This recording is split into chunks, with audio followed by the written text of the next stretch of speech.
আসসালামু আলাইকুম, নমস্কার।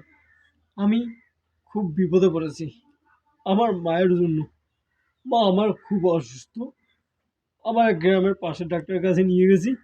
আমার মাকে যদি বাঁচাতে হয়, এক বড় ডাক্তারের কাছে নিয়ে যেতে বলছে। তো তোমাদের মাঝে আমি দাঁড়াইলাম। এই শীতকালে আমার কাজকর্ম নেই যে আমার মাকে নিয়ে যাবো। আমার গ্রামের মেম্বার চেয়ারম্যানের কাছে গিয়েছি সাহায্য চাওয়ার জন্য, ভিক্ষা চাওয়ার জন্য। সেও আমাকে ফেরত দিয়েছে। আশেপাশে গ্রামের কাছে ভিক্ষা চাচ্ছি, সেও সবাই আমাকে ফেরত দিয়েছে। তো তোমাদের মাঝে দাঁড়াইছি একটু সাহায্য চাওয়ানোর জন্য, আমার মায়ের জন্য। যা যতটুকু পারেন আমার এই নগদ নাম্বারে একটু যোগাযোগ করে দিবেন। আর আমার চ্যানেলটি অবশ্যই সাবস্ক্রাইব করবেন।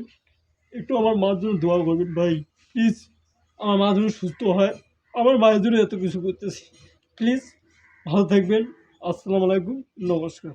কথাবার্তাতে ভুল হয়ে থেকে আমাকে ক্ষমা করে দিবেন। আমি মায়ের জন্য সব কিছু করতেছি।